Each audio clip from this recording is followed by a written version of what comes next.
তো ৬ মাসে আমরা দেখলাম এই বৈষম্য বিরোধী শিক্ষার্থীরা বা তাদের যারা শীর্ষ পর্যায়ের নেতা, তাদের যারা সমন্বয়ক, তাদের চাওয়াটাই বেশি পূরণ করছে এই সরকার।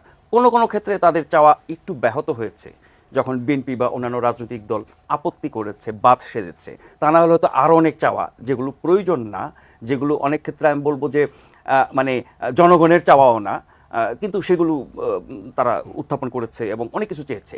ফলে অভ্যুত্থানের পরপর তাদের দাবি দাওয়া, তাদের কথা হুমকি দামকি অনুযায়ী যেভাবে সরকার কাজ করতো, তার থেকে বোধহয় একটু নমনীয় হয়েছে। আবার সাম্প্রতিককালে সারা দেশে যে এই যে আপনার হামলা ভাঙচুর, গুড়িয়ে দাও, পুড়িয়ে দাও, মেরে ফেলো, লুটপাট, যা কিছু নৈরাজ্যকর অবস্থা হলো, তখন আবার মনে হয়েছে যে সরকার ওই শিক্ষার্থীদের এগুলো ব্যাপারে কোনো আইনি ব্যবস্থা, সরকারের যে দায়িত্ব সেটি তারা সব কথাই আপনি শুনবেন, কোনটা যৌক্তিক, কোনটা অযৌক্তিক, কোনটা প্রয়োজন, কোনটা অপ্রয়োজন, কোনটা জনকল্যাণে, কোনটা দেশের কল্যাণে, কোনটা আপনার জননিরাপত্তা আইন শৃঙ্খলার স্বার্থে যায়, কোনটা বিপক্ষে যায়, এগুলো বাছবিচার করবেন না। ধরেন এই যে ৩২ নম্বর থেকে যে হামলা শুরু হলো, হামলা ভাঙচুর, গুড়িয়ে দাও, পুড়িয়ে দাও, লুট করো, সব কিছু সারা দেশে যে হলো, এবং তার একটা পর্যায়ে গাজীপুরে আমরা দেখলাম যে সেখানে একটা প্রতিহত হওয়ার ঘটনা ঘটেছে, তাতে করে কিছু মানুষ আহত হয়েছে। এরপরে সরকার নড়ে চড়ে বসলো ওদেরই হুমকিতে এবং অপারেশন ডেভিল হান্ট শুরু করলো। এখন সারা দেশে যারা ভাঙচুর, ধ্বংসযজ্ঞ, হামলা, লুটপাট চালালো, এরা কি ফেরেস্তা? তাদের বিরুদ্ধে কি এই অভিযান চলবে না? এই অভিযানে কি তাদের কোনো অপরাধ হবে না?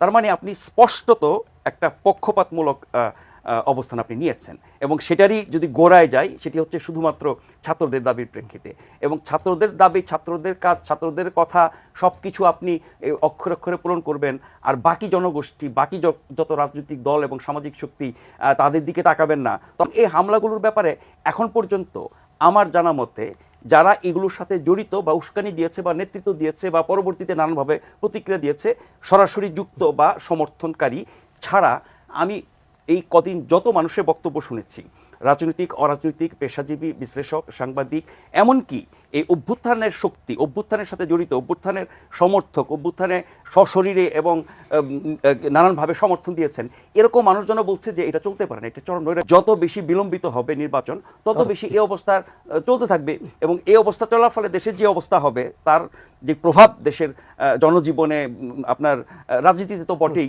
অর্থনীতি থেকে শুরু করে সমাজে নানান স্তরে পড়বে। তার ফলে যে পরিস্থিতি তৈরি হবে, নির্বাচন যদি বিলম্বিত হতে থাকে, সেই সংকট পরবর্তীতে নির্বাচিত সরকারের পক্ষে দ্রুত সামাল দেওয়া খুব কঠিন হয়ে